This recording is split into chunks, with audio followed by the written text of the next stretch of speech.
Jimmy Akin's Mysterious World is brought to you by the StarQuest Production Network and is made possible by our many generous patrons. If you'd like to support the podcast, please visit sqpn.com/give. Jimmy Akin's Mysterious World is also brought to you in part through the generous support of our sponsors, including Aaron Ferguson Electric and Automation at aaronv.com, AARONV.com, making connections for life for your automation and smart home needs in North and Central Florida. You're listening to episode 198 of Jimmy Akin's Mysterious World, where we look at mysteries from the twin perspectives of faith and reason. In this episode, we're talking with Dr. Edwin May about the research he has done into psychic phenomena. I'm Dom Bettinelli, and joining me today is Jimmy Akin. Hi, Jimmy. Howdy, Dom. Dr. Edwin May has spent more than 40 years doing parapsychological research. Last week, Jimmy started discussing his findings with him. And this week, Jimmy will continue the discussion, including asking Dr. May about some of his most unique views. So what are Dr. May's proposals? What role does precognition play? And what on earth is an entropy bomb? Well, that's what we'll be talking about on this episode of Jimmy Akin's Mysterious World. Jimmy, Dr. May has appeared on Mysterious World before. Where should listeners go to hear his prior appearances? In episode 177, Dr. May told us about his career working on the government psychic spying program, which came to be known as Stargate. And last week, in episode 197, he and I began discussing the research he's done into psychic functioning. And by the way, special thanks to remote viewer Jimmy James from upstate New York, who helped arrange these interviews. Where can listeners go to hear about the faith and reason perspectives on psychic functioning?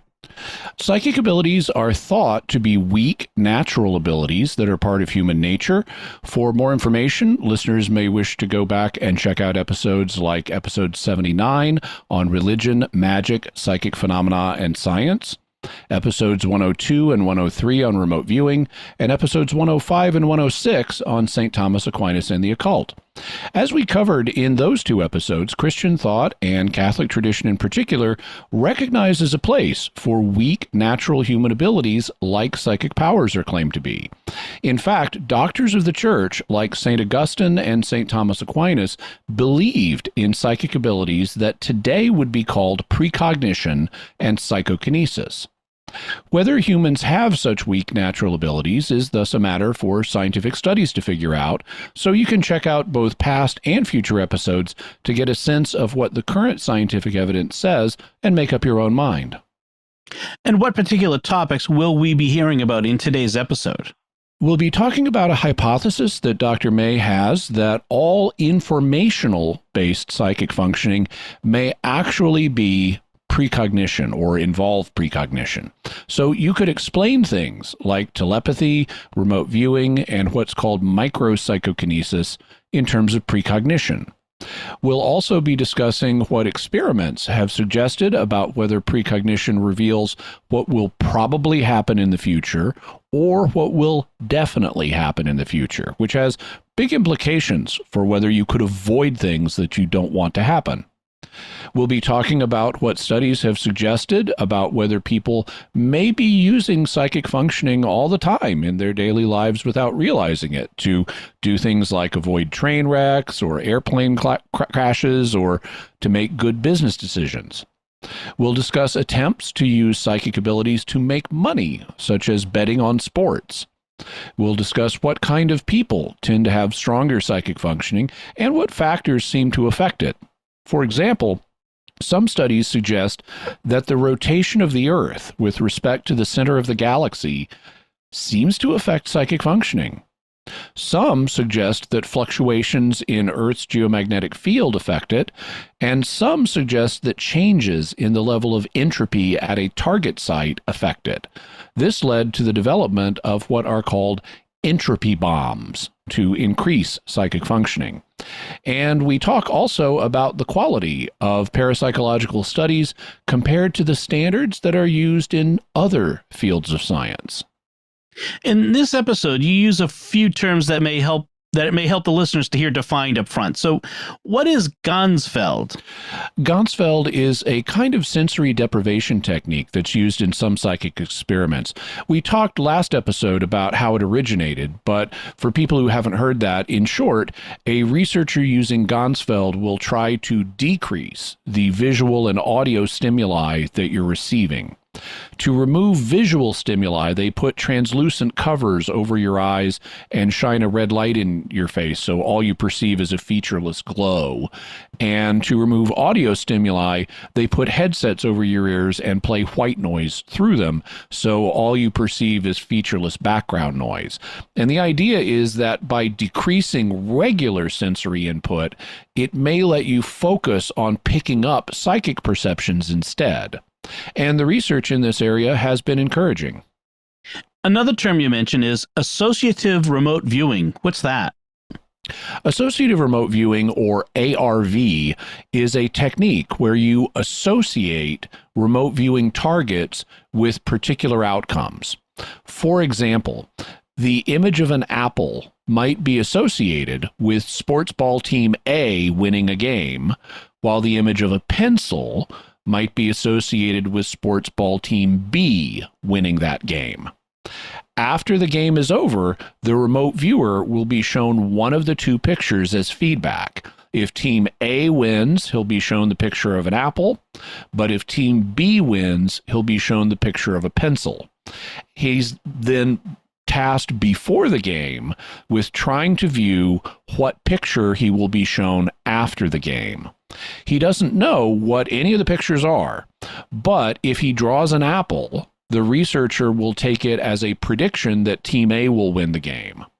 This technique is used to get around some of the problems that could interfere with remote viewing the future. For example, if you're a fan of Team B, your desire for Team B to win might throw you off and you'd get an inaccurate prediction. So associative remote viewing is used instead to cut that bias out.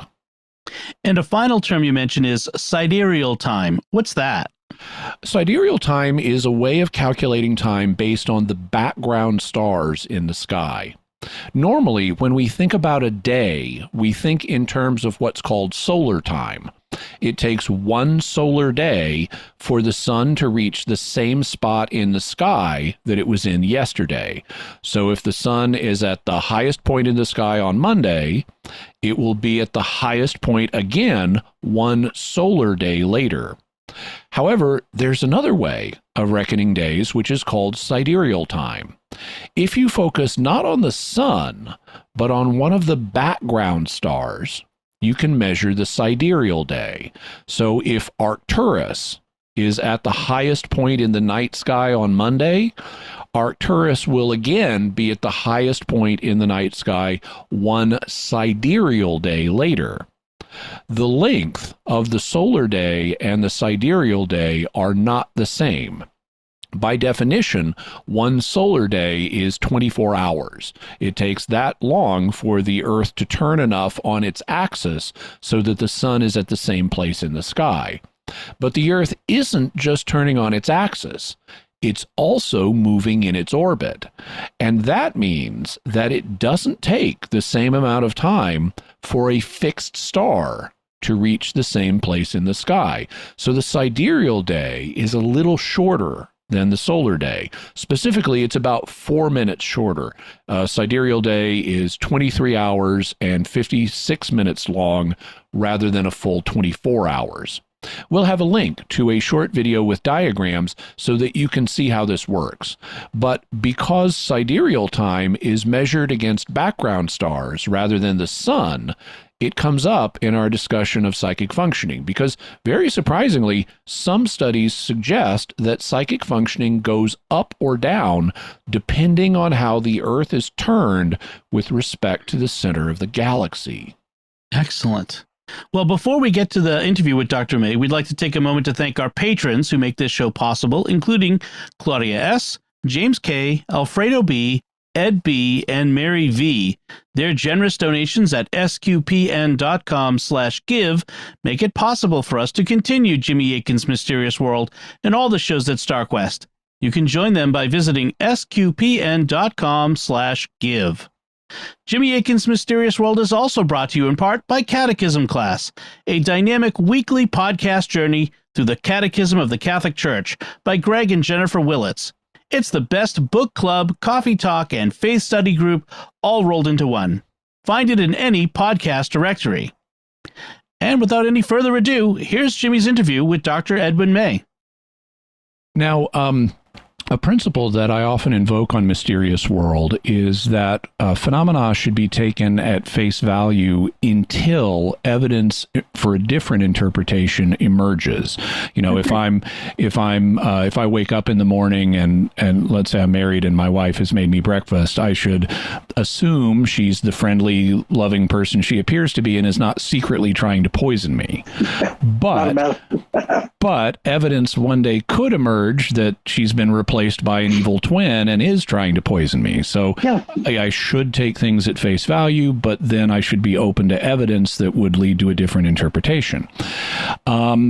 One of your notable views in parapsychology that's a bit unique is what could be called the precognition hypothesis, that it might be possible to explain all psychic functioning in terms of just precognition. So here we'd have these different phenomena like telepathy, remote viewing, psychokinesis, evidence for the survival hypothesis, but you would propose that we may have evidence that really all of those different phenomena that appear to be separate should really be explained just in terms of precognition.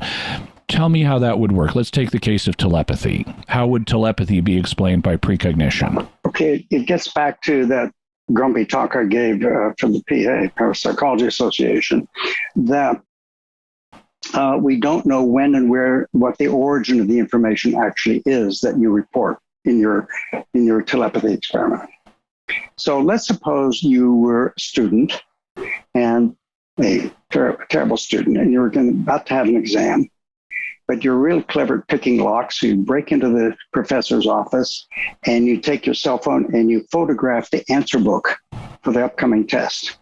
Boy, could you nail that test, right? By peeking into the answer book in present time, but it's in some sense your future after you take the exam, you already know the answer. So it's that analogy that if it were possible, and it's an if that needs to be explored, that you could use your precognitive ability, any experiment, if it's an experiment, by definition has an answer book, the result of the experiment. And if that answer book, you have access to it by precognition, then at least it is a possible way of getting the information. How would it work in telepathy? All right. I can do one telepathy experiment with you right now for your viewers. And the guarantee is not precognition. Okay, Jimmy, I'm thinking of a number between 1 and 1 million. Would you tell me what it is, please? 500,000. I whip out my pistol and I commit suicide right here. I carry it to my grave whether you got that right or not. If I, in fact, say you got it, right? You got the right number. So when did you get the information? Did you get that out of my brain, which is a possibility for sure?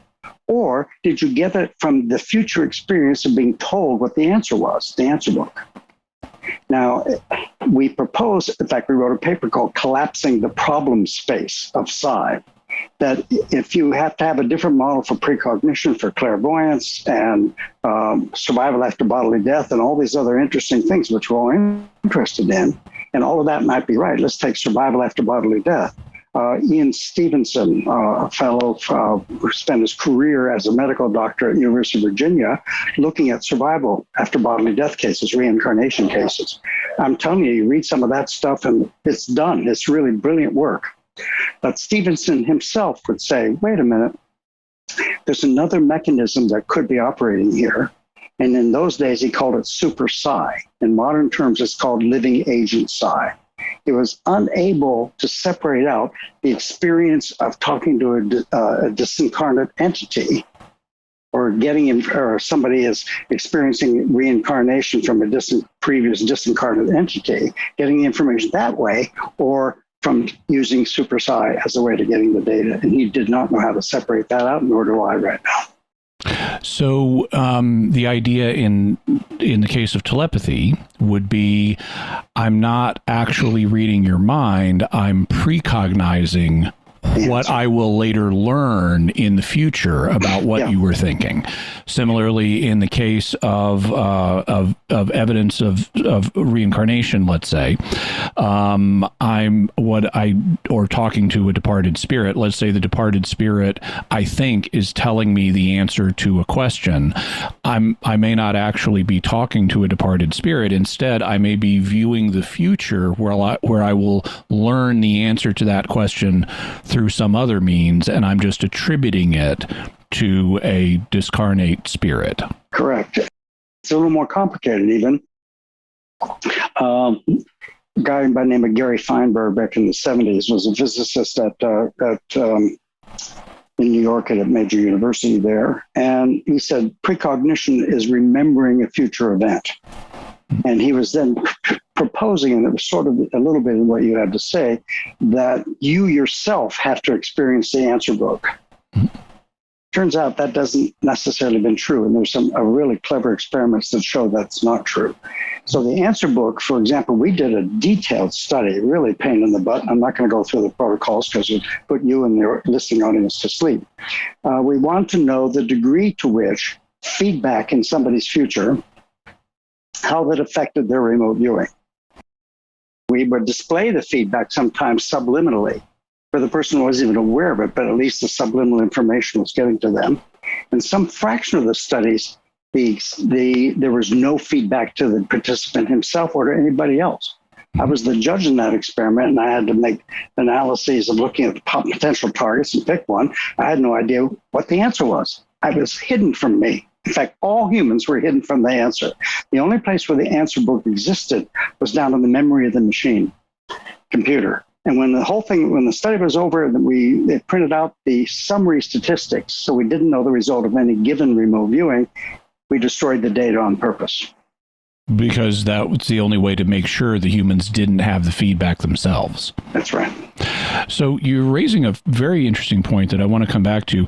Before we move on, though, from how precognition could explain these other phenomena, let's take a look at the other two, remote viewing and psychokinesis. So in the case of remote viewing, I can imagine, let's say I'm a remote viewer and I'm asked to view a site in Russia, and one day we're going to get satellite photography of that site, but I don't have it yet. Right. Eventually, I'm going to be shown feedback, and so precognition could explain this by, I'm not really viewing the site in Russia today, I'm really viewing the feedback that I'll eventually be given of the satellite imagery of what it looks like. And can I interrupt you for briefly? We did an experiment with the same idea. Jupiter, the planet, has moons that go around it, and one of them, Io, goes around every 3 hours.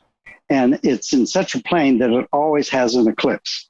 The shadow of Jupiter always eclipses it. So we did this experiment, very clever, with one of our people to see whether they could accurately describe when the moon was half lit.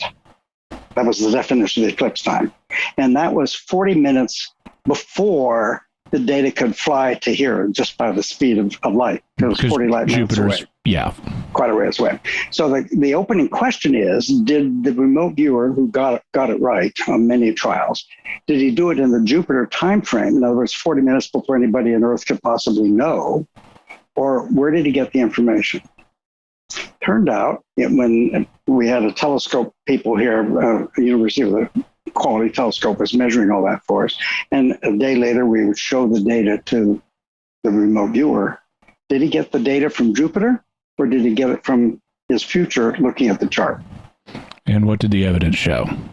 Well, at first it looked like he did it by sitting in Jupiter, but we couldn't prove that. But we could demonstrate that he got it from the possibilities, put it that way, by the future, looking into the answer book. Because I don't know how to close that door except by killing myself. I don't know how to close that door. Let's not do that. No, thanks. I have a few years left. Yeah. So then there's the phenomenon of psychokinesis, moving something or influencing something with your mind so that it's different than it otherwise would be. How would precognition explain psychokinesis? Very good question. there are two types of psychokinesis. One is what's called micropsychokinesis. It was initially invented by an engineer from Boeing Corporation. Helmut Schmidt is his name. And the first paper he published was Precognition of a Quantum Process. And then the second paper, and henceforth, he said this is micropsychokinesis. Mind is going in there, changing the bits of this binary generator. A random number generator. A random number generator. Okay, so fast forward, we did, Dean Radin and I published a paper. We looked at 128 published papers about this. And we could determine very cleanly, and I won't go into the technical details of it, whether that was an informational process or a causal process. And it was very clear an informational process. Okay. And the way that would work, let's suppose I have an honest-to-God true coin flipper, heads, tails, and not a biased coin at all. And I flip the coin 10,000 times, and every time it lands, I write down the result, head, tail, on a long strip of paper. H, H, T, T, T, H, T, H, and so on, right? And I give you a pen, and I say, okay, Jimmy, what I want you to do, using your eyes, walking along this strip of paper, draw a line so the next 1,000 flips has too many heads in it, statistically too many heads in it. Beyond chance results. Well, no, that is chance result. I mean, but if you just took that segment of 1,000, it would look like it's beyond chance. It's exactly instead of having 50% heads, maybe it's got 90% heads in that one stretch. That much. Yeah, but a big stretch too much. And that's exactly right. If it's a true random process, there'll be these streams. So if you could, in real life with a pen, you can actually identify those spots. What if you are pressing a button to collect data by looking into your future of a burst of what would otherwise be non-random, but locally, what would normally be random, a burst of non-random stuff's coming in your near future, and you press the button to grab them. And that's what the data show. Okay. Good. So we have this hypothesis that all of these different phenomena, despite appearances, could be explained by precognition. That's micro PK. We can go to macro PK. Then please let's go to macro PK. So micro PK is influencing small things like random number generators and thermistors that measure temperature and things like that. Macro PK would be something macroscopic that you could see being influenced. Yeah, the difference is macro PK, you don't need inferential statistics. Right. Yeah. Okay. Now, I know of one model that I find attractive about macro PK.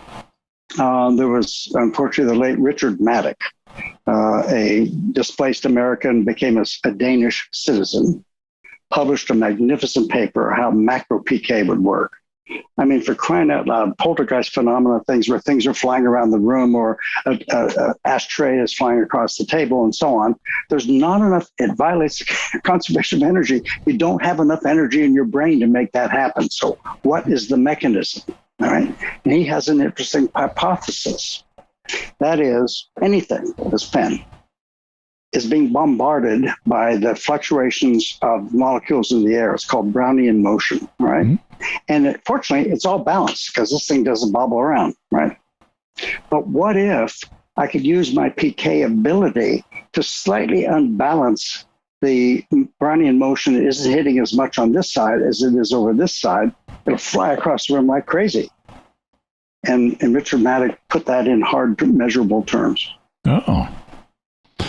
And so how would precognition explain that? I don't think it could, actually. Okay. I have to think about it. That is a model how it might work. I mean, if you catch me levitating the ceiling, it could be your precognition because I do it regularly. You just caught me at it. Or, there's something weird happening here. And you look at as much of a skeptic as I am on PK, I leave the door open with regard to vast literatures on what is called poltergeist phenomenon. And my colleague Sonali in India screams at me when I say that because she's more skeptical than I am. We'll be talking about poltergeists on another episode of Mysterious World. I'm currently researching it. I don't know if it'll come out before or after this one, but that will be available for listeners. Good. Now, In terms of the precognition hypothesis, so it depends on the idea of some form of retrocausation being possible, because if you're learning about the future, you have to get the information from the future to the present where it can be perceived. Exactly. Now we've briefly alluded to this, but what would other physicists say today about the possibility of retrocausation? It's mixed. I mean, the physicists that gave talks there were not parapsychologists. They said at least physics allows that to happen. Whether it actually happens or not is a whole separate question. Most physicists are concerned about it, and Sonali and I've written about it. Even famous ones like Richard Feynman have looked at this problem. Yeah. Is that what gets people concerned, correctly so, is it apparently violates causality. Causality means things that happen have to happen, the things that cause them to happen have to happen first. Like this pen will not drop unless and until I open my fingers. It's not going to drop before I open my fingers in a crude way.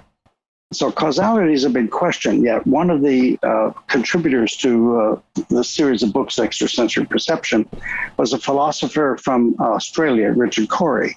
He gave the idea that precognition does not violate causality, because if you have a signal model, in other words, something from the future is signaling it to you and it gets to your nose before it gets into your head, that whole experience from the nose inward doesn't violate causality at all. It's no different than getting photons from the sun.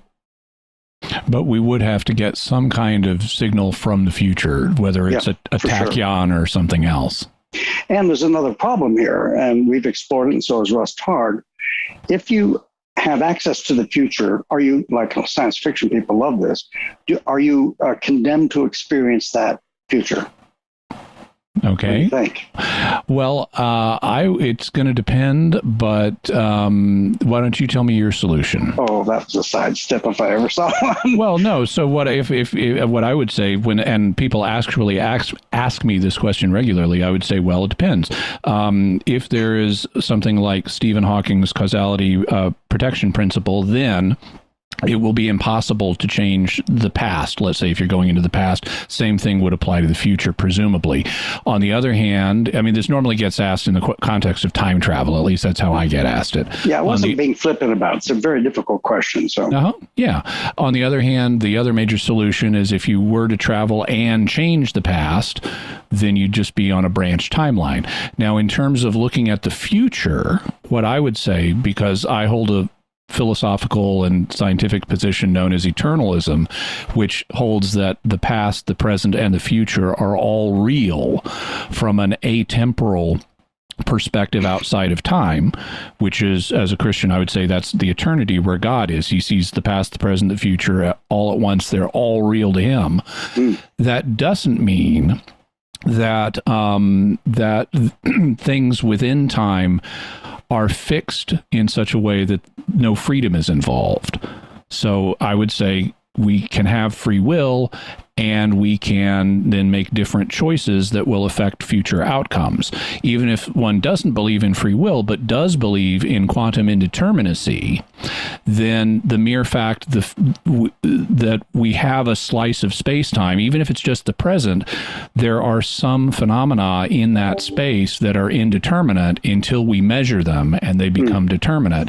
And in the same way, the future could be in an indeterminate state that then, and this is a metaphor I wanted to explore with you, but then when the future arrives and we can measure it, the future becomes determinate, but not until then. And so if I could somehow sense, to use a bit of physics jargon, the waveform of the future, I would know the probable future that I could then take steps to avoid if I don't like it.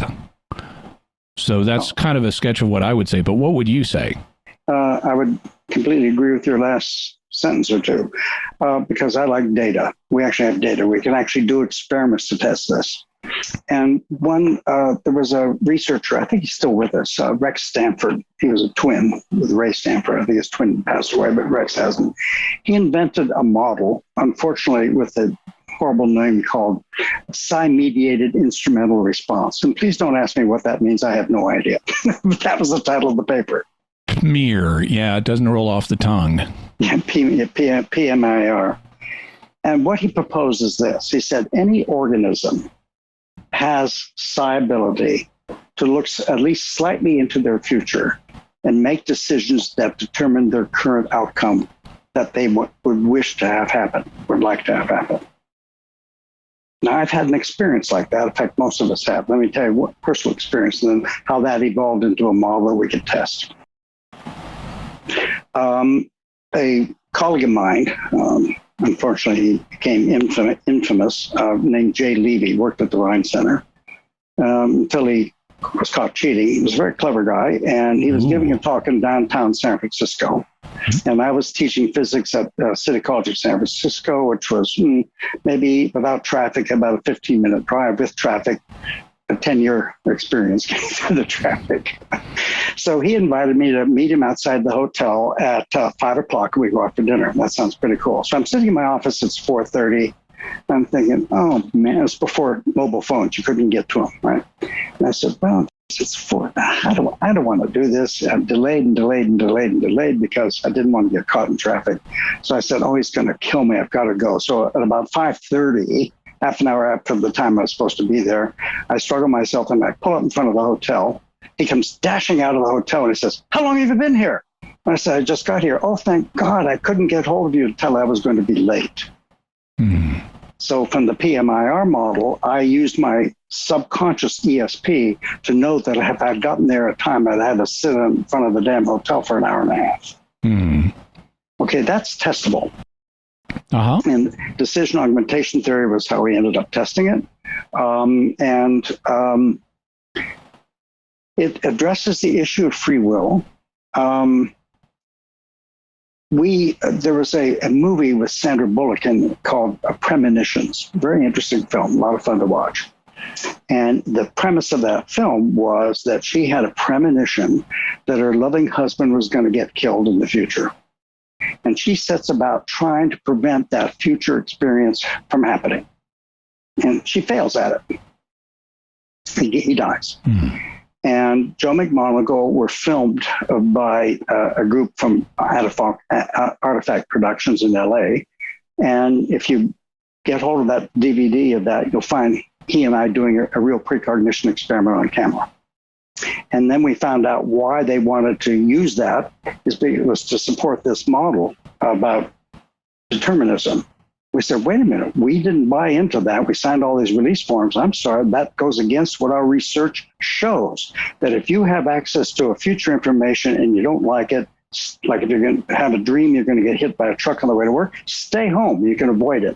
And there are experiments, physical experiments we can do that show that that's the case, that you have access to probable futures. They don't necessarily have to be actualized futures. That's the hard data. And it's pretty nice because it preserves free will. So let's talk about a little bit about how that kind of experiment works. So the basic idea in this kind of experiment, and I gather you did it with a dice rolling machine, is you set up a situation where one outcome is more probable than another. So there's a probable outcome that's different from what the actual outcome turns out to be. And you ask people to precognize what the result will be. And it turns out that what they will name, let's say you've rigged the machine so that the number 5 is the most likely number to come up. But there's a possibility it could be some other number. And you say, use your precognition to tell us what the result is going to be when we roll this die. And they will say 5, because that's the most, they don't know that you've rigged the machine, but that's the most probable outcome based on what you've done. It's going to be a 5. And so they will name 5. And a lot of the time it will be 5, but some of the time it's not. And so what it looks like is they're not looking at the actual future, they're looking at the most probable future. Whether it's actualized or not, yes. Yeah.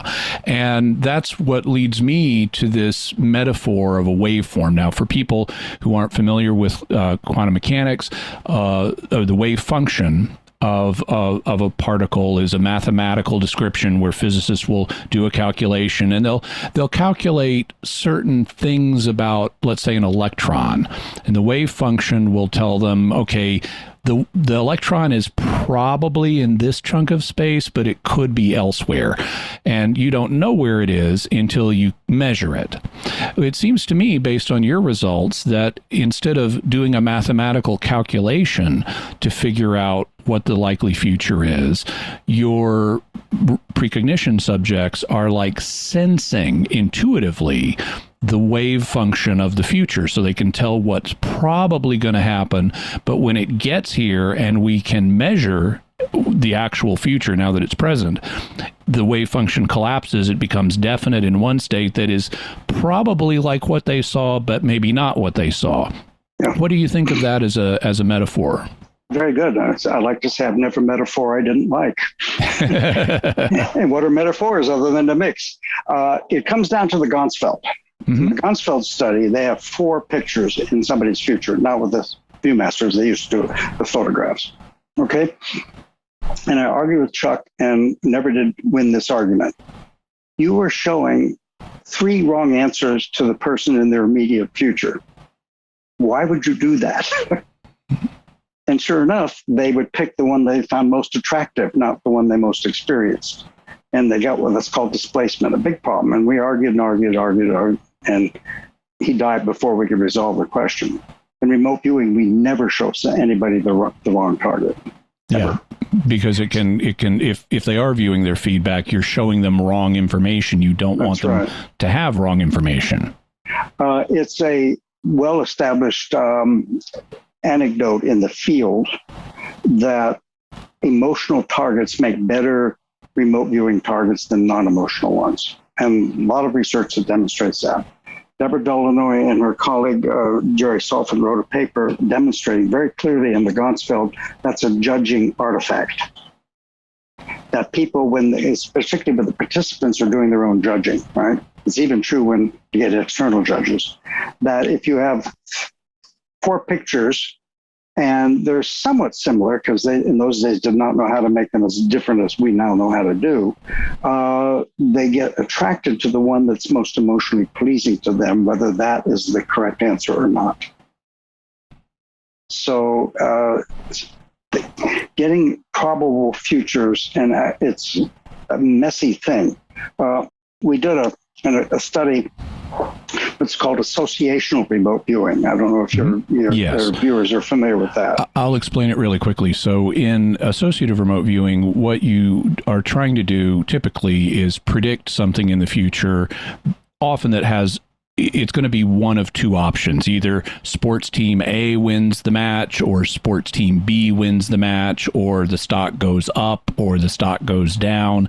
And what happens is the tasker will assign different images to the different outcomes. So like if sports ball team A is going to win the match, then you're going to get shown a picture of an apple. But if sports ball team B wins the match, you're going to get shown a picture of a pencil. And your job as a remote viewer is to try to discern what picture you're going to be shown. And you're not even you should not be told the options are apple or pencil. You should be blind to that. But then if you are able to correctly see, I'm going to be shown an apple, and you are, then that gives you information, or at least gives the tasker information, that sports ball team A is going to win the match. On the other, and then you have to be shown the feedback, typically afterwards, because that's what you were trying to do, is say, what picture will I be shown? Yeah. And you only want to be shown the picture for the team that did win, because if you're shown both, it could confuse you when you were making the prediction, and you could have drawn a pencil instead of an apple and given wrong information. We did a 30 trial session experiment on sports betting, exactly as you described. And we have a technical, I won't go into it, measure before we do anything about whether we invest in the sports game or not. If the remote viewing is above that threshold, it's a number called figure of merit, but we don't have to go into that. If the remote viewing is good enough to describe one of the 2 pictures that are different, we say to the investor, go ahead and bet against that team, or bet for that team. Out of the 30 trials, 9 of the trials met that predefined threshold. Of those 9, we won in 8 of them. Very impressive. Yeah. Now, we also did this with one of our subjects, a guy named Gary Lankford, and it was a 6-horse race. The same thing still holds, except we said, tomorrow afternoon, Gary, we're going to take you to an interesting location here in the Bay Area of California. Someone not associated with us, where all the blindedness was aware, would assign horse 1 to the Golden Gate Bridge, horse 2 to a barbershop, and so on. Okay, so Bev Humphrey, one of my colleagues, and I went to it was a quarter horse race. It was over in 10 seconds. And we won $300 based on the remote viewing. It's really nice. So the next day we got to Gary's house and we said, okay, Gary, let's go. We're taking you to an interesting place. He said, sorry, I'm watching football. I'm not going to any place. Give me my share of the winnings. Now, that raises a really interesting probable versus actual future.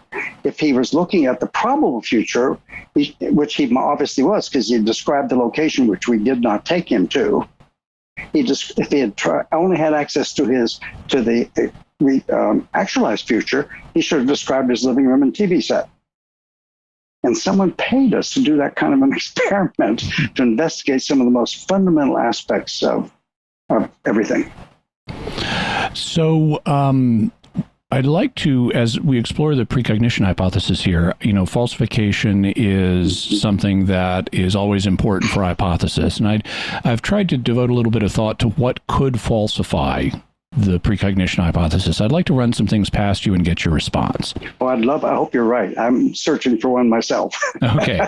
Well, in the case of telepathy, now you've pointed out correctly that if you ever tell me whether I was right about what you were thinking, then it could be explained by me precognizing my own future experience of you telling me that. But even if the researcher wrote it down and didn't tell you anything, it still was a problem.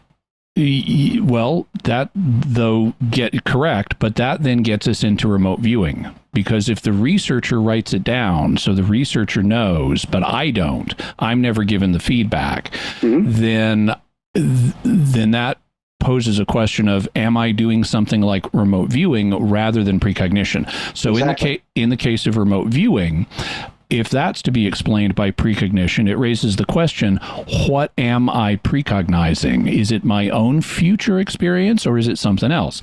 If it's not my own future experience that I'm viewing, so I never have the feedback, then that would mean that I'm capable of precognizing things besides just me and where I am and what I experience.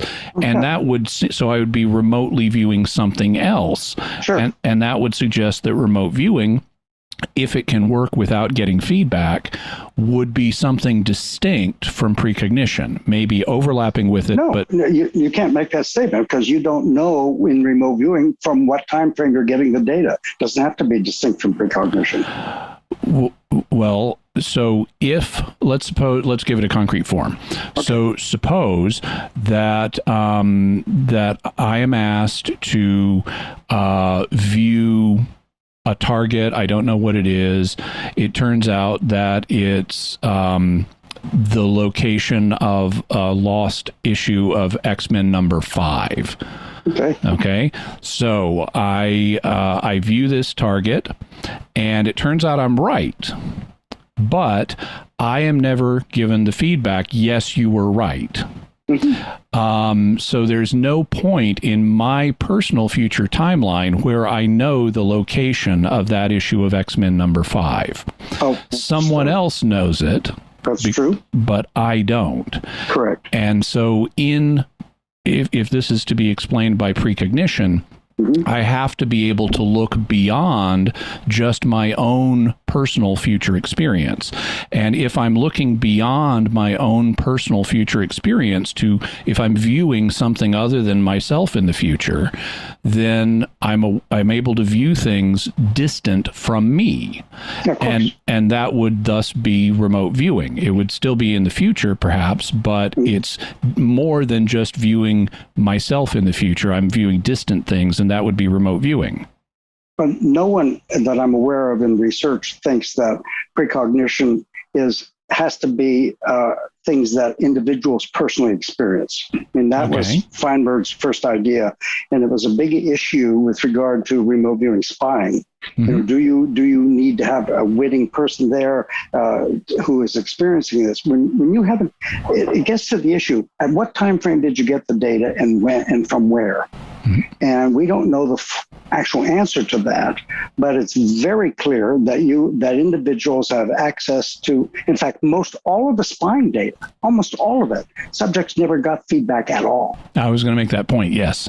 They never did, or rarely they do, to protect them. And back in World War II, with spies creeping around, they never told the spies that they were really spot on. There would be one case where they'd get a clue. They say, you remember you were describing before this thing? Could you go back and have another look? That gives you a clue that what you did was right. But that was rare. And we have all the data. It's just part of intelligence technology not to give feedback to protect people from being killed. Okay. And so it worked beautifully that way. Okay, so this is an important clarification then. When you're talking under the precognition hypothesis, we don't mean just precognizing your own feedback. Yeah, it can exactly. be more distant things. Yeah, absolutely. Okay. In terms of psychokinesis, I'd have to think about, now you said, suppose we have a random number generator and I might be able to precognize when that random number generator is going to turn up some anomalous results. So I could say, I'm going to go into the lab and I'm going to turn it on at a given time and I'm going to get my anomalous results. Sure. And that it'll look like my test subject or me is telekinetically influencing the results when it's not. It's just chance. Exactly. So in this case, I wonder about a couple of things. Now, one is if it's going to depend on the nature, perhaps, of the random number generator, but I wonder about sequences that are never run and how I would have knowledge of those, because I need to dismiss sequences that would be below chance or at chance if I'm going to have this effect. And so there's an interesting question there. Did you want to say something about that? Yeah, I mean, it's not that we're proposing you're looking at an individual sequence. If I press it now, that's what I'll get. If I press it now, I'll get that with the wrong data. I'll press it now instead. You're not sampling. You're not sampling your consciousness when that even psychically when to press the button. You're just looking and say, oh, if I press it now, I'll get the right answer. That's the only process that's going on cognitively. Mm-hmm. You're not saying if I press it now, I'll get the wrong answer.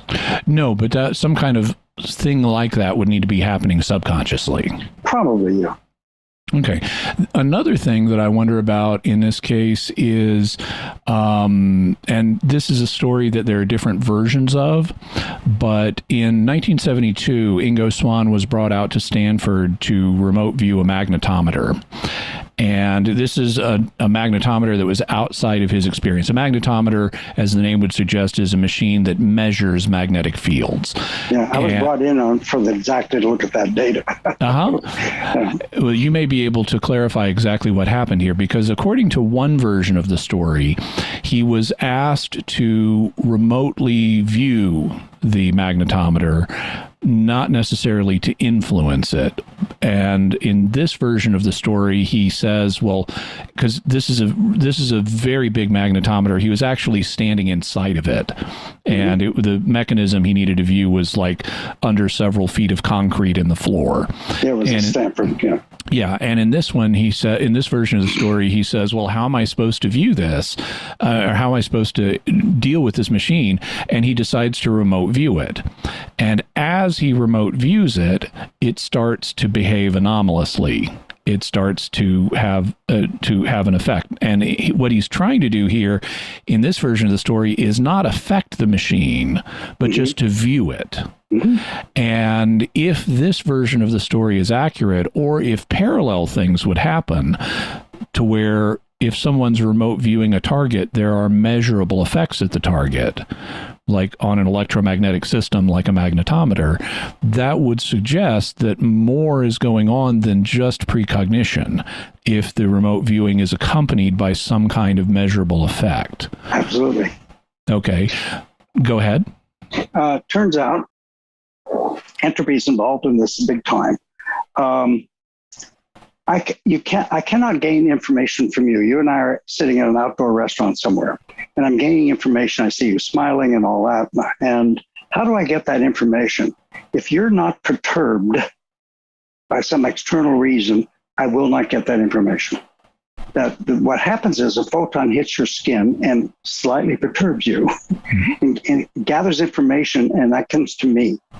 So in general, getting information about the real world of anywhere involves perturbation somewhere. Mm-hmm. Now, you're proposing that maybe remote viewing, and it could be. No one's ever tested that, actually. And,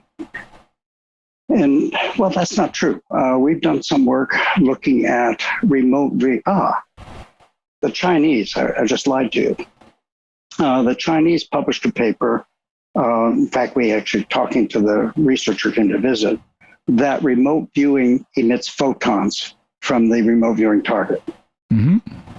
And we spent something like $30,000 putting single photon apparatus together, and we would put a slide in front of the photomultiplier tube, and it was all, hidden from photons. Didn't work. Got great remote viewing and no photons coming off the slides. Okay. The third category of things that could indicate psychokinesis is separate from precognition would be macro PK phenomena like poltergeists. Absolutely, I agree. And so what do you think about the possibility that poltergeists are real? I'm convinced it is. Okay. Would that then convince you that there's more going on than just precognition? Oh, I've never said, no. We've said that precognition only is a possible explanation for informational psi, telepathy, clairvoyance, and precognition, and other things that use statistical inference to come to some human-centered experiment. Macro PK? That wouldn't apply to. Absolutely not. And that includes poltergeist. Okay. Well, that's an important clarification then. So you're not saying all psychic phenomena or functioning would be precognition, but all that involves statistical inference could be explained this way. That's exactly right. Okay. Last category would be survival hypothesis. And in this one, I was thinking about, and I kind of have a sense of where you may go with this, but... will I survive the interview? Oh, I'm pretty sure. I'm a teddy bear. Me too. So we have these reports, which are now being studied by physicians like Samparnia and so forth, of people who go into full cardiac arrest.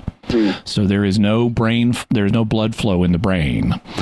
And nevertheless, when they restart their hearts, they're able to say things like, while I was cardiac arrested, you were thinking about this, or happened in their or I saw this thing happen, or things like that. They also come back and they describe features of experience, like seemed to go through this tunnel and I saw this realm that was very beautiful and I encountered this being who told me I had to come back and things like that.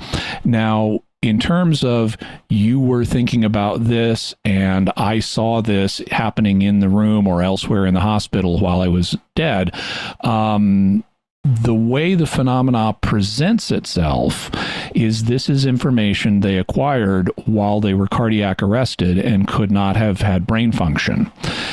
I could explain that by saying, well, really what happened is once they restarted their heart, they got this information in a flash and just thought they had it, that they acquired it while their heart was stopped. Or before they went into the operation. Or before their heart was stopped.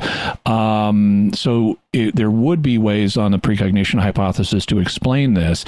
Yeah. My thought would be, though, that we still have the presentation of the phenomenon itself of, I got this while I was dead. And then we have these other features that can't be verified in an individual case, but we have them reported consistently across other cases of there's this tunnel that a lot of people see, there's this beautiful realm, and there's this being you encounter.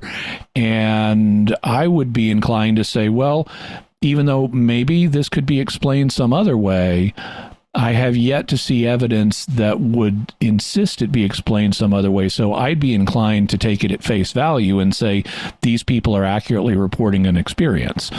What would your take be? Almost the opposite. Uh-huh. Commonality of experience is not evidence of the experience. It's evidence of the commonality of the experience, which is really quite different.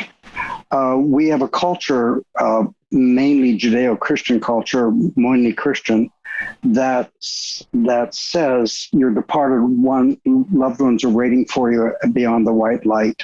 The white light is ingrained in us, and it's already too late for these kinds. I mean, I know, you know, the Templeton Foundation, know of them? Mm-hmm. Yeah. He funded $5 million worth of looking at what they call it, near-death experiences, which is what this category fits. And he had spread that money across many different universities. And they all came to the same conclusion, that this is a sociological issue, not a survival after bodily death issue. Not my statements, Templeton's himself. They publish it. You can go on their site and get the paper. I'll do so. Yeah. So, and I agree with that, by the way. Uh-huh. So, one of your views that we've talked about is the what has been called implicit psi or super psi, the idea that people have this functioning occurring a lot without even realizing it. And there's some, I've seen you cite some evidence for that. What kinds of things lead you to that conclusion? I know, for example, like there was a study by W.E. Cox in 1956 involving trains. Yeah.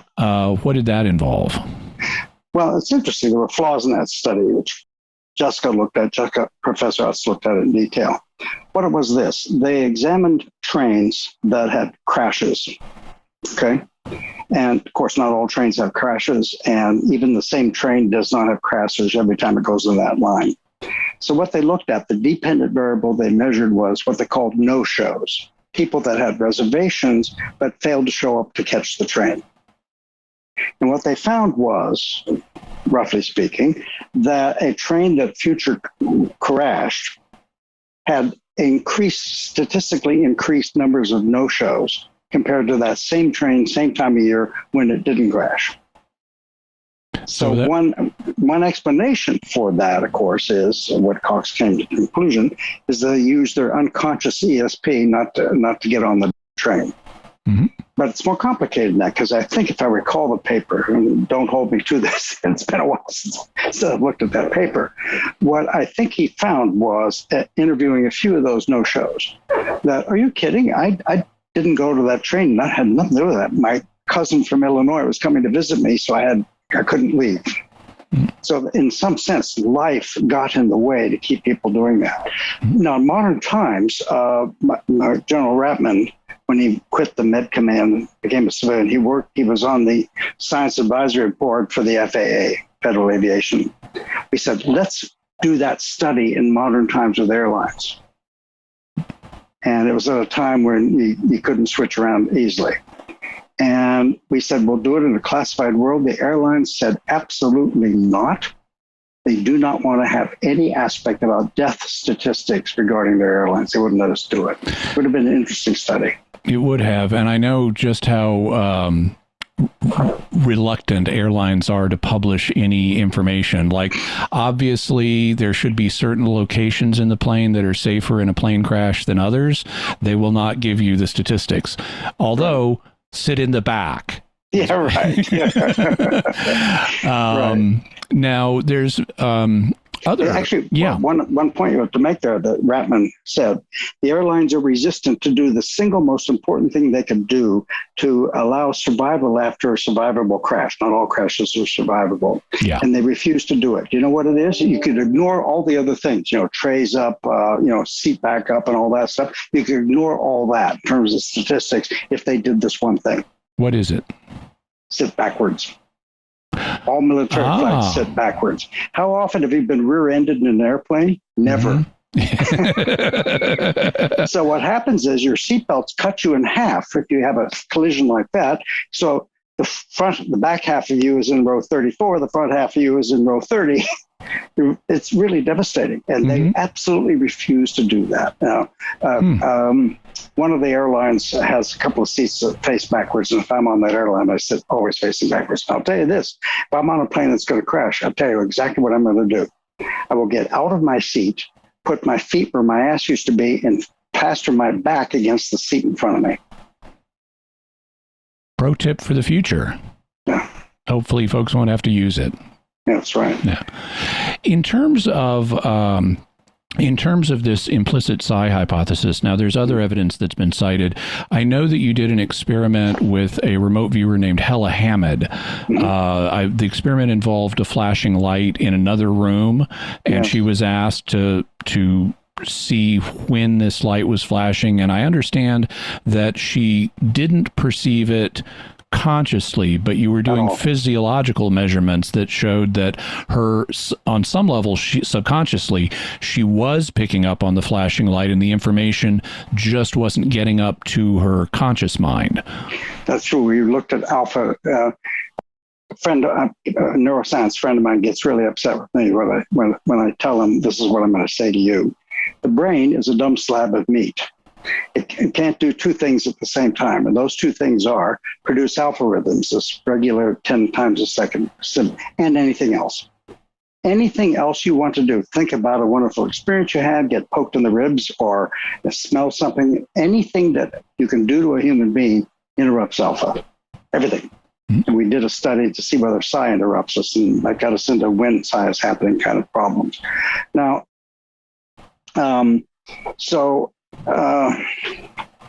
if there was a reason I was saying that. In the case of the experiment with Hella Hammond. Hammond, right. I actually analyzed that data, and it moved around. In fact, I published it in an IEEE meeting. The effect moved around at different leads on her head. It wasn't consistent. And the Navy was so off at us with that. They said, well, you didn't, because the preliminary results looked pretty interesting. Some of those leads were producing alpha reduction, all right? And the Navy said, well, one of the photons could come out. First of all, it wasn't a flashing light. We said, if you have a flashing light, you've got an EM signal, electromagnetic signal, flashing light. The light was always on. What we had was a rotating wheel with a hole in it. Oh. And so the light would come out at 10. We couldn't do it at 10 hertz. There was a human use thing that some people are photoepileptic, and particularly at 10 hertz. So we didn't want to have, poor Hella flopping around, grand mal seizure. So this wheel was going like that. And the Navy was concerned that photons would come out of the hole, do a sharp right-hand turn, go down the hall, do another left-hand turn, go through two closed doors, and get into her eyes. That was more likely for them that this woman was viewing the flashing light. But based on her brainwaves, you got evidence that she was aware of this flashing and that it just wasn't getting up into her conscious mind, which could suggest that people are using subconscious psychic functioning. Oh, I think all the time. We all do. You've also mentioned a test involving businessmen who were given a precognitive test without being aware of it. Can you tell me about that? Yeah, it's, I think this book I've got here somewhere. Executive ESP is the name of the book. I don't know where the book is right at the moment. I didn't do the study. What they did, and I'm paraphrasing, so don't hold me to it. During the 70s, it was published in 73, I think, there were kind of common team building activity of, you get all your people in the sales department to come to a nice place and you have tests all day long and team building stuff. Catch each other falling over backwards and that kind of stuff. Yeah, right. And one of the things that this guy did, Douglas Dean was the author. And what he did was he embedded a sub rosa ESP test. They didn't tell anybody it was an ESP test. I don't remember exactly what it was, but if I were going to do it today, I would give them, they were answering questionnaires, and I'd have 3 categories of questions. Category that really had an answer. What is the capital of Arkansas? Little Rock. Yeah, right. I'm from there. Oh, very good. So you'd have a multiple choice. You get that one right. Then you'd have a category of questions, all randomly intermixed, of course. Would be, okay, what does DNA actually stand for? In other words, a question that actually has an answer, and most people don't really know what it actually means, right? Deoxyribonucleic acid. There you go. Mm-hmm. The third one has a category of questions that have no answer to them by definition. The answers are determined after the fact randomly. Okay, what came out of that is really interesting. That is, the scores on their ESP tests correlated with the executives' salaries. The better their salaries, the better their ESP scores were on those subset of questions. Now, one answer to that is, roughly speaking, is you get paid the big bucks by making slightly wiser decisions than your competitors. And you do that using your ESP. And when they sampled them as to whether they believed in the ESP, are you kidding? That's bullshit. Mm-hmm. So all of that would be evidence that could suggest that people are using ESP without realizing it. And you could see the evolutionary advantage of that. Absolutely. I mean, if an organism is better able to navigate its environment by sensing, extra information that they can use, then they're going to survive and reproduce better. And so you could see how even evolution itself would lead to this kind of functioning, if it's possible at all. Yeah, if you're back in the old days, you're there in your cave and you want to go down to the creek to get some water, and you can't smell or hear the saber-toothed tiger that's right outside and bent on having you for lunch. If you decide not to go out there because you just don't think it's a good idea, you save yourself as you do your lunch. And you could also see how it could be related to one's job, because a job, being successful in a job, is key to survival and reproduction. It's even better than that. We've done some testing on that regard. Mm-hmm. My wife, Diane, was VP of sales for a software company. And there were people that she said, you've been to this company, HP, to try it, and they don't want to do it. And the guy said, no, wait, I have a different person to go to talk. And he'd make the sale. And that's well known in business world that in fact, that's how the Army got interested in ESP, by the way. I don't know if you know the story. That in Vietnam era, there were wizards, their term, not ours, point men. In those days, only men would go out on patrol, and the poor in front is the point man, and the Viet Cong know that. And so the death statistics of point men were extremely well known. And that was a lousy job to have, because that's where the bad guys were aiming at you all the time. There were a handful of them that were well beyond their statistical limits for surviving.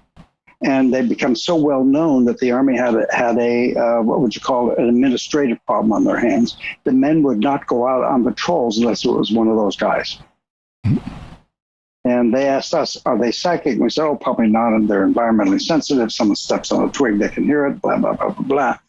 Well, at least one of them was psychic. Mm-hmm. Joe McMoneagle was one of them. Yeah. One thing that, this is a story that I've told before, some listeners will be familiar with it. I noticed, and I've talked about it, so my day job, I work as a Catholic apologist for a company called Catholic Answers. It's a nonprofit ministry that does religious education. Mm-hmm. And one of the things we have is a radio show called Catholic Answers Live. It's a national radio show. We're on between 300 and 400 stations. Wow. And when I'm on the show, people will call in what's called a Q&A open forum. So basically, people are allowed to call in and ask any question they want. And so I get asked a huge number of questions on very obscure topics, like what's the capital of Arkansas and what does DNA stand for? And we even have episodes devoted specifically to the weirdest questions people can ask me. And like, can you commit suicide if you're a vampire in order to protect other people? The answer is more, the answer is more complex than you might think. But as a result of this call in and ask anything environment, I never know what I'm going to be asked, but what I've found over years of doing this show, it's more than 20 years now, I often find myself thinking or reading about some obscure topic, and then within 48 hours, I will be asked about that topic on the show. Wow. And going back years, I've said, well, maybe God has given me a little nudge here. On the other hand, it could also be explained if precognition is real. It could be explained, and if the implicit psi hypothesis is real, it could be explained by that I'm sensing what I'm going to be asked about, and some of the times it bubbles up enough into my conscious mind to get me to research it in advance. Well, there's a book by a well-known neuroscientist called David Eagleman. It's called Incognito. And what he points out in this book, he said, we're all interested in, there's lots and lots of books and papers written on what is consciousness, right? And everybody's got their own behavioral definition of consciousness and so on. But he says, we can forget all that. It has nothing to do with nature of consciousness. The brain only gives you about 1 to 2% of what's going on subconsciously. That's consciousness. The stuff that it allows you to think about, you can ignore all that stuff about the nature of consciousness. Pretty interesting idea. Now, in your research and in other people's research, there have been a few things that have been identified that may have an effect on psychic functioning that could improve it or diminish it. One of them turns out to be local sidereal time. What's going on there? I don't know. I'm not sure I believe it. And James Spottiswoode is the lead guy on it. It's just an observable. Local sidereal time, first of all, let's define what that means. If you have a ball or the Earth, there are two angles that will locate any spot on that Earth. In geographic terms, you have latitude and longitude. Those are really angles relative to some arbitrary position. Latitude is an arbitrary position called the equator. Longitude is the international dateline or the Greenwich time, right? So there's nothing magical. It's just geometry by definition. And you look up, we have a sphere around us with the heavens. And each of those stars, forget how far away they are, they have two angles will identify where on that sphere is that star. The technical name is called right ascension and declination. Two angles, period. And if you know those angles and you have a telescope set up, you can dial those angles into your telescope and look through the telescope, and there it is. You can see it. So local sidereal time then says, if you face north and south, the right ascension value of that line that's going up and down, the right ascension value of that moment is called local sidereal time.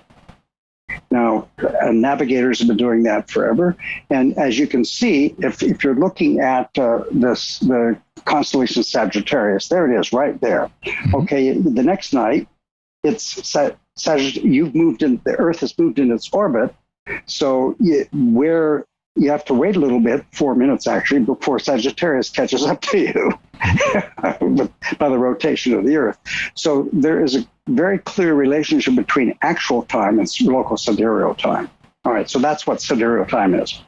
What we found was, it's a bizarre thing, truly bizarre, that there is a huge correlation of successful remote viewing, and I'm going to come back to what I mean by that, at 13 and a half hours local sidereal time. That doesn't mean 1.5 hours at night or in the day. No. It's just the local sidereal time, and it varies depending upon what time of year you are and so on, for clock time. So on a sidereal clock, it would be 1:30 p.m., but that may not match up to your standard clock, which is not using sidereal time. Yeah, it only lines up on September 21st, period. That's the only time it lines up. Okay. So, but at 13 and a half hours, there's this huge peak of lots and lots and lots of data from all over the world above chance. And at 18 hours, no psi ability whatsoever, statistically speaking, at 18 hours. The effect size is 0. Now, James and I worried. What the hell's going on? We could not find anything to it. It gets a little more interesting. The Earth, we have what is called the geomagnetic field. That's what drives compasses. If you could look at it carefully enough, your compass is slightly wiggly. It's called the geomagnetic field fluctuations. And it's not doing this. It moves maybe once every 20 minutes. It's a very slow fluctuation. What Michael Persinger noticed by looking at just personal experiences that have been published, that there's a huge correlation with the personal experience and the quietness of the local field variation. If the field is vibrating a lot, hardly anybody reported personal experiences. If it's quiet, you get a huge reporting of it. Now, that's been looked at in the laboratory. Now, what gets really strange, that is the correlation goes up from 0.06 to 0.3 at local sidereal time at 13 and a half hours. Wow. That's really interesting, and it leads to some kind of, it leads my mind anyway to some kind of sci-fi questions, because you mentioned Sagittarius. Yeah. And so if at 1:30 p.m. sidereal time, not clock time, you're facing Sagittarius, you're also facing the center of the galaxy. It's just backwards. Oh, I'm sorry. You're facing away. Well, okay. Yeah. You're looking vertically out of the plane of the galaxy at 13 and a half. At 18, you're staring right at the white black hole at the center of the galaxy. Right. So at 18, when there shouldn't be any when the psi phenomena crashes, you're staring at the center of the galaxy. Is it like there's something there that we're exposed to that would suppress this? And then when we're turned away from that, it allows psychic functioning to flourish? Well, first of all, I can get more energy by rubbing my pants than that's coming from the black hole. I know, yeah. So that doesn't fly. Mm-hmm. But James, this is all his work, very clever. Dean Radin published an online remote viewing test with 100,000 remote viewers spread across the planet. And I worked with James, and we analyzed this data. Like in all mass experiments, there's no evidence of psi because 1% of the black belters get swamped by everybody else, right? Yeah. Okay. So what we were able to show was that this then, as we could look at that as local sidereal time because we knew all that data. So we had a whole bunch of data of local sidereal time with no psi in it. What came out of that, in fact, I was the one that told James about this, and it turned out to be a real key. Each of those participants, 100,000 people or so, did their own judging. And the way they did that by saying, okay, here are, I forgot how many, 16, I think there were, items that you could chat off. There's water at the site, there's people and animals, whatever, those bits. Mm-hmm. So I looked at a variable I called verbosity. How verbal was somebody in these studies? You could actually measure that, all right? Turns out, if you plot verbosity as a function of local sidereal time, there was an enormous, there were 12 standard deviation differences between 18 hours and 13 hours, except at 13 hours, it was suppressed. People did not talk very much. One or two bits different out of the 16 or however many there were compared to 18 hours. That gave us an idea what's actually happening, and we don't know why, is not an enhancement at local sidereal time at 13 hours. It's a quieting of the mind to allow you to get the data instead of noisy stuff going on for increasing AOL. And we went further. James, and I'm not stealing James's stuff, he's really brilliant at this. We could normalize the actual remote viewing data, which has this giant peak at 13 hours, and normalize the verbosity data, and we could compare the LST overlaps, or we took the remote viewing data and removed the remote viewing part of it. That's easy to do. So now you had two noisy sets. one from a large number of people, one from a much smaller number, but we normalized them. And Jimmy, the curves overlapped each other in every single error bar possible. The best curve in anything I've ever seen in parapsychology.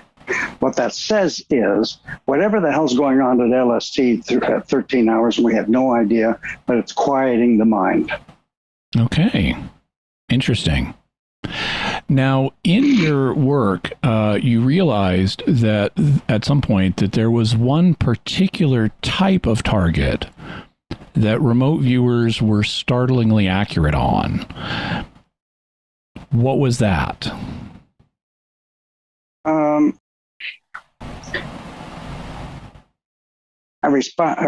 We spoke earlier about that the S in ESP is a sensory system. And the question is, the reason we came to that is because they're like other sensory systems, things are better when that, whatever it is underneath, like vision, is changing, like flashing cop light, as opposed to a steady one. It's more easily seen. Well, the thing in ESP that's more easily seen is the gradient of the entropy, the change of the entropy of the target site. Okay, so I should explain that for the listeners. So entropy is a concept in modern science that is entropy is an expression of the degree of disorganization of a system. So if you have, let's say, a block of ice, the water molecules are in a crystalline formation. They're tightly organized. You then let it melt, and they become disorganized. And yes, increase of entropy. Increase of entropy. And so what modern science, among the laws of thermodynamics, is that in any closed system, the average entropy in that system is going to increase over time. Yep. And so that's why if you fry yourself an egg, you can't reverse it and turn it back into a yolk and white in an eggshell, because entropy proceeds forward in a closed system. I mean, maybe you could do it if you had molecular level control, but then that's not a closed system anymore. So you found that certain types of events that viewers were targeted with involved a lot of entropy, and they were surprisingly able to view those accurately. What types of events are we talking about? Well, there's two things. One is just photographs. You can compute the entropy of a photograph. It's not thermodynamic, as a photograph is just a picture. But there's something called Shannon Entropy. Mm-hmm. And the equations for Shannon Entropy and thermodynamic entropy are absolutely identical, except for a constant out front. Mm-hmm. Entropy is entropy. Mm-hmm. And what we found in the photographs, and I'll answer your question later, we can compute the gradient of Shannon Entropy across a photograph. And those photographs that had higher gradients of entropy, the entropy was changing, spatial entropy was changing on the photograph, they made much better remote viewing targets by 300% actually, compared to ones that didn't.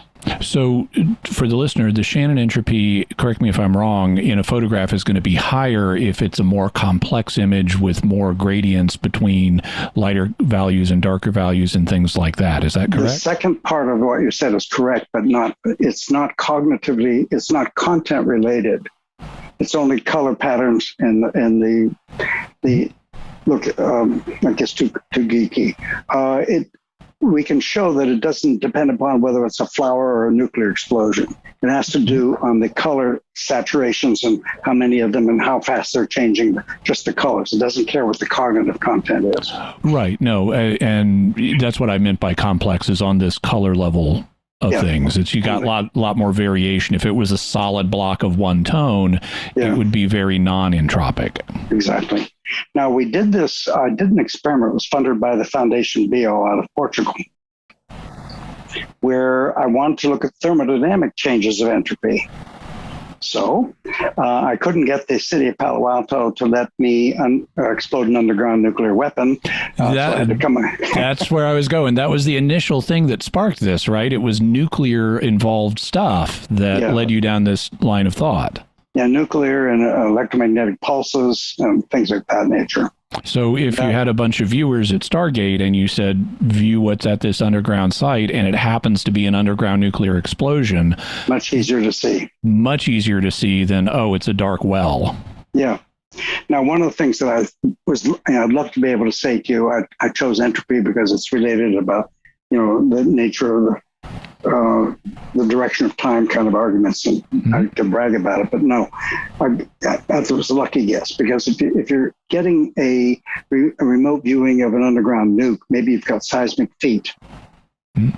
Or what occurred to me is maybe it's just that nuclear explosions are more interesting than other things, and therefore the viewers would pick up on them because they're more interested in them. But that's not what your data showed. Your data showed, after you studied it, that it was entropy, and that applied not just to physical things like the entropy involved in setting off a nuclear bomb, but also the Shannon entropy in just a photograph. Yep. Well, the experiment I did for Be-All,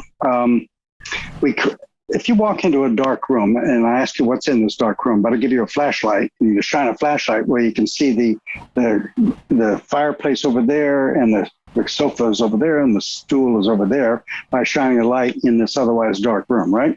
Mm-hmm. Well, we guessed that setting off an entropy bomb, so to speak, would get somebody's attention like shining a light in a dark room in remote viewing world.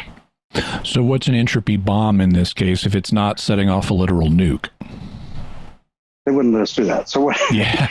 I had 1,000 aluminum balls, like ball bearings. Well, they were half-inch in diameter. Mm-hmm. And we did a lot of research on it. We had 3 liters of liquid nitrogen. And as a liquid, when it goes from liquid to gas, that's an increase in entropy. Now, we had to be very careful. We didn't want the thing to... Just like when ice becomes liquid, that's an increase in entropy. So if you have liquid nitrogen and you let it become a gas, that's a further increase in entropy. That's right. So to control that, we could control how fast it would take to evaporate 3 liters. We had 1,000 stainless or aluminum balls in a picnic basket, styrofoam picnic basket. Mm-hmm. So we had an ice chest. An ice chest, yeah. So our outbound experimenter would carry liquid nitrogen or not, and on a random basis, when she's at a predefined target, and pour liquid nitrogen into this bucket, it would take 8 seconds to evaporate entirely. Okay. With lots of caveats, the bottom line is that people did significantly better when she poured liquid nitrogen at the site than when she did. Okay. So that's fascinating in terms of what it says on the theoretical side, and there may be ways to then operationalize that. If you can find ways of figuring out, could this target that we need intelligence on involve does it have some aspect that will involve entropy? Maybe that's how we want to phrase the tasking to be able to get that adopted. Yeah. Okay. It's really getting at toward the mechanism. Changes of entropy, as you know, it's the second law of thermodynamics, which gives us the idea that time moves in one direction. So that covers the areas of kind of the process, what affects this, what makes it better or worse, that I had in mind. Mm-hmm. I wanted to go back to the question of sort of who is good at this. Now, you mentioned that there's a small percentage of people, that there's this bell curve, small percentage of people are really good, small percentage of people are really bad. Yeah. You mentioned that there seems to be a correlation between salary and psychic functioning implicitly. In the business world, yeah. In the business world. What percentage of, what other indicators have you found, or have other people found, that tend to be associated with a high level of functioning? I know there have been all kinds of personality studies and stuff. What has your experience been of this question? Well, it's a big one, and thanks for your tax contribution. The feds gave us lots of money to try to answer that question. Mm-hmm. To first order, it failed categorically. There was no personality tests that were predictive of good psych performance. Now, there are things... So it's not like introverts are good or extroverts are good? Well, I was about to say, in Gonsfeld, it looks like extroverts are good. But Chuck Arndt and I agreed that that's a psychosocial issue, not a psi issue. Yeah, that was my immediate thought. If I'm an introvert, I may not want to share what my experience is. You got it, exactly. Yeah. So that went down the tubes, and we looked at n number of non-pathological personality factors, none of them. The only thing that we could do to find people was to ask them to do remote viewing. Now, we grossly underestimate, I think, how it's distributed in the population, because we didn't randomly select people. We went to subgroups of like Mensa people, alumni from Stanford, USGS people, and so on. And we brought them in maybe 50 to 100 at a time. Mensa is a high IQ society and people who go to elite colleges, so you weren't dealing with a random cross-section of the population. Absolutely not. So of that group, it's statistically an invalid thing to have a large group of people remote view the same target. It's called a stacking effect, and it's invalid in general. Yeah. So, but what we would do, and it was very clever where we had it, we had people would respond to the remote viewing on a single sheet of paper that we had provided them, which had a carbonless copy underneath. So they could keep the top one and send the carbon copy to us. And from that, we could say, well, out of this group of 100, 6 really did a pretty good job. It's not statistically valid. We invite them back to the lab to do a series, and they had to provide an effect size of above a certain power. And of that, about 1% of them met that threshold for laboratory work. Totally. Now, that's a gross understatement, but we're convinced, because, first of all, it's, a selected population doesn't tell you anything about the psychic down the hall and details of that nature. Okay. So that's what we did. So the most direct test or correlate was, can they actually do psychic stuff, was the best predictor. That's the only one that worked. Okay. One thing that I read in your paper on the multiphasic model of precognition is that there may be, and this was more hypothetical, it wasn't proposed as this is definite, but that there could be some kind of association of psychic functioning with a form of hyperconnectivity in the brain, where different things in the brain are correlated in an abnormal way. And you mentioned that several of the remote viewing black belts that you worked with had what's known as synesthesia, which is the association of different types of sensory modalities with each other. So, for example, the most common kind of synesthesia is called grapheme color synesthesia. A grapheme is something you write, like a letter or a number, and then people who have this kind of synesthesia will associate letters and numbers with colors. Yeah. And not some of our subjects, all of them were. Oh, really? Interesting. Okay. So, and then there are other kinds of synesthesia as well. So at this point, do you think that is a significant indicator of possible ability? Stay tuned. We have, there are a number of testable hypotheses in that model, and I'm working with some neuroscientists who are committed to test those hypotheses. We can actually get a quantitative measure of hyperconnectivity in the brain. What the connectivity in the brain is, how does one part of the brain communicate with another part of the brain? Let's take something really straightforward, which is easy. You have an optic nerve that leads from the back of your retina back to what's called the hippocampus in the center of your head, and then it spreads out and eventually gets to the back part of your skull, what's called the V1 cortex. Now, there are ways of analyzing MRI data called diffusion tensor imaging, which actually plots how various parts of the brain commute with other parts, because each nerve bundle has a sheath around it, and around that inside that sheath is water, and that water flows in one direction or the other. And this new form of imaging or analysis from MRI imaging allows you to tell not only that it exists, but what direction the information is going. It's really, really quite powerful. Mm-hmm. So if you do that, if you get a DTI image of the optic nerve, you see this bright, false color, orange thing from the back of the retina back to the hippocampus and forward. And you can actually see that actually happening. So you can get a quantitative measure of the degree to which there's hyperconnectivity in the brain or not. So what we're doing, my job is to find people that have no psi ability. We got a whole bunch of people that do have psi ability. We want to have DTI imaging. And the only difference between them is psi ability or not. And maybe if we're lucky, we'll see. So you want to find people at both ends of the bell curve so you can test them against each other. You got it. Okay. Stay tuned.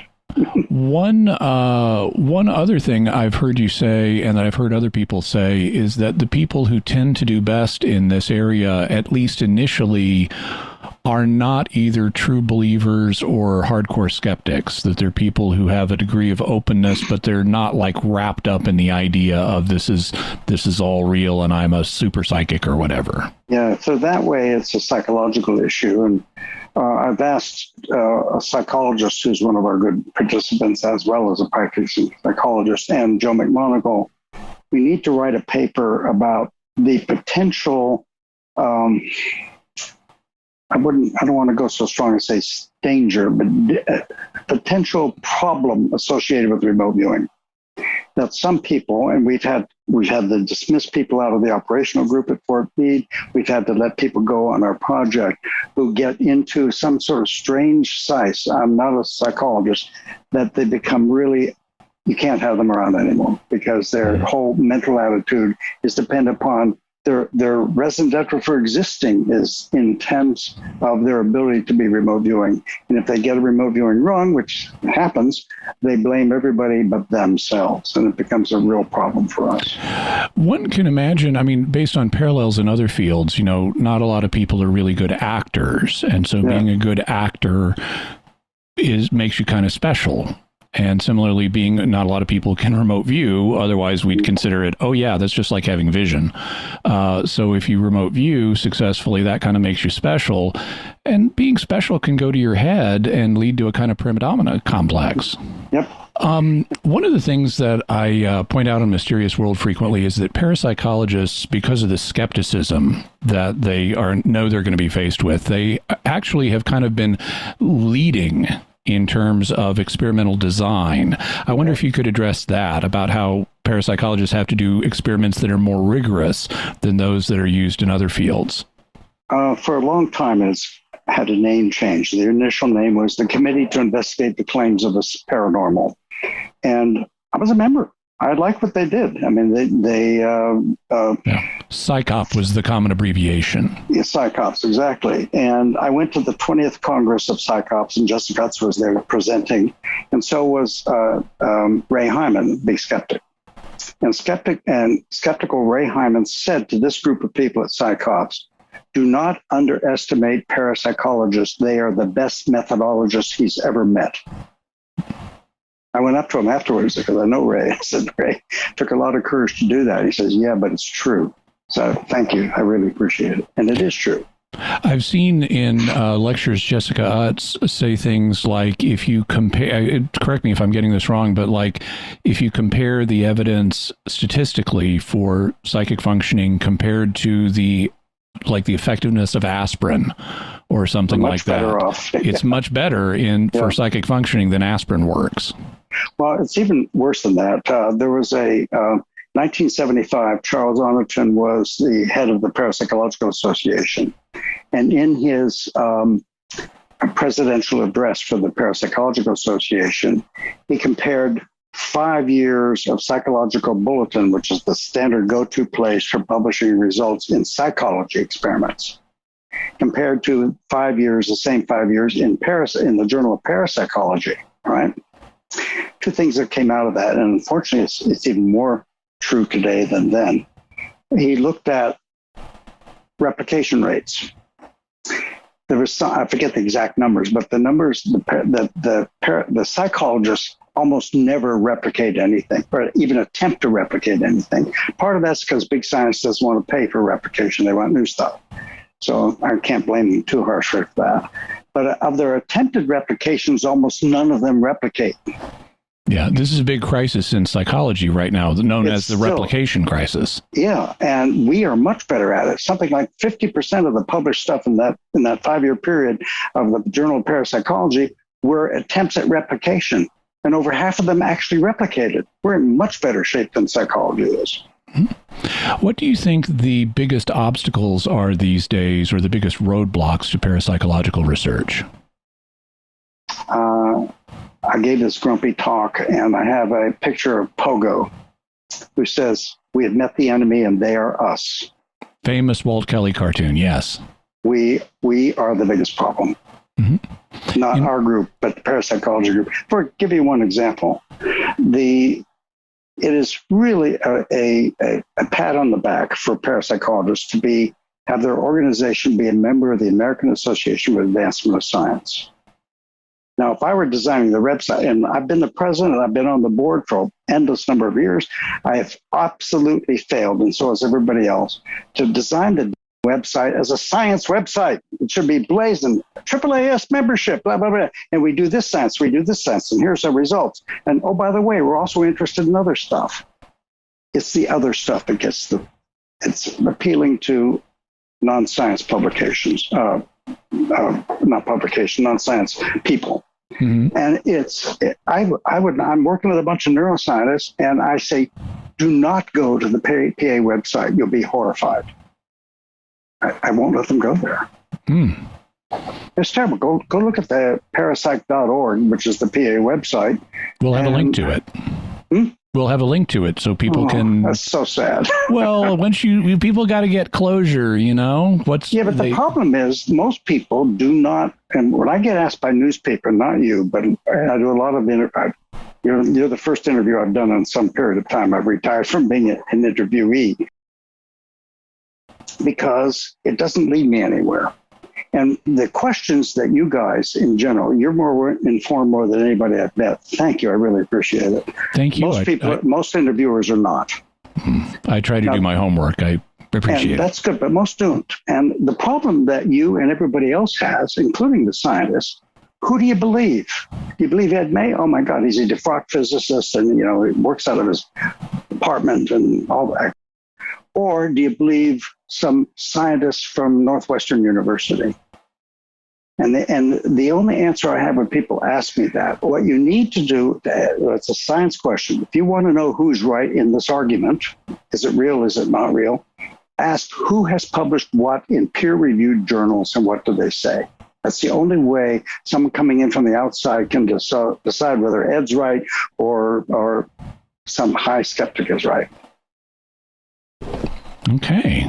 And I'm in a position in my career, I've just sent off the lost stuff for archiving. I'm downsizing, and if anybody mentions Stargates beyond this interview, I'm going to shoot them dead where they stand. Okay, well, thank you so much for coming on. I'm really honored that you were able to have these discussions with us. I'd love to interview you in the future about Russian espionage, because you're one of the few people who's really up on the Russian equivalent of our parapsychological program. Yeah, I was, but they've all gone stale now, I'm afraid. But I do know them. Some of them who are still alive are good friends. Before we close, is there anything else you'd like to tell us, or anything you'd like to plug? We'll have a link, by the way, to your author's page on Amazon, so people can check out your books. Yeah, that would be good. As I said, only one is really for the general public worth reading, and that's ESP Wars. Yeah. Okay. Well, thank you so much. It's been a real pleasure and a really stimulating discussion. I know that the listeners of Mysterious World will find it fascinating. So on their behalf, thank you very much. So that's the end of our interview with Dr. Edwin May on psychic research. Jimmy, is there anything you'd like to say in conclusion? We'll be following up in future episodes on some of the topics we discussed today. For now, I'd just like to say a special thanks to Dr. May for a very stimulating discussion, and also thanks to remote viewer Jimmy James for helping set up the interview. Excellent. And Jimmy, what further resources can we offer to the listener and viewer? Once again, we'll have a link to Ed May's book, ESP Wars, East and West, also his author page on Amazon, the paper, Informational Psi, Collapsing the Problem Space of Psi, his webpage, the Laboratories for Fundamental Research, also the website he mentioned for the Parapsychological Association, and information on Joseph McMoneagle, who we mentioned, and also that short video explainer on Sidereal Time. Excellent. And Jimmy, what mysterious headlines do we have this week? Well, since we were talking about stars in the sky and, the galaxy, the center of the galaxy and all that, I thought I'd have a stellar theme for us. And also, we were talking about research. Well, here's some research that you can do. It turns out that over a period of 70 years, 700 stars that we know of have vanished. They're in the old records. They're in old photographs of the sky that astronomers have. But when they've gone back and checked more recent photographs, over 700 stars are not there anymore. And we don't know what happened to them. And to find out so we'll have a link to a video about that, so you can learn about these missing stars. There's also a hunt to find more missing stars to maybe help figure out what explains why they're not there anymore. And this is actually citizen science that you can help with. We will have a link to a website where you can join the hunt to find missing stars, meaning find places where they used to be, but they don't seem to be now. What happens is on the website, it will show you two pictures, an old one and a recent one. The old one has a target object, and all you have to do is say, okay, is it still there? Has it disappeared? Is there a problem with the photo? But this is a case where just ordinary citizens can participate in scientific research by helping them figure out, is there a missing star in this case? Wow. Awesome. Might be fun for you and your kids, too. That would be fun. Yeah. Okay. Put them to work on some science. Get some good use out of them. So that's it from us. What are your theories about the parapsychological findings on the psychic phenomena Dr. May and Jimmy discussed? You can let us know by visiting sqpn.com or the Jimmy Akin's Mysterious World Facebook page, sending us an email to mysterious@sqpn.com, sending a tweet to @MYS_world, or calling our mysterious feedback line at 619-738-4515. That's 619-738-4515. And I want to say a special thanks to Oasis Studio 7 for the video and animation work on this episode. A lot of people have really been complimenting the new video version of the podcast and all of the animation and inserts that Oasis Studio 7 has been providing. So definitely go by youtube.com and check out the video version. You can go directly to my channel, which is youtube.com/Jimmy Akin.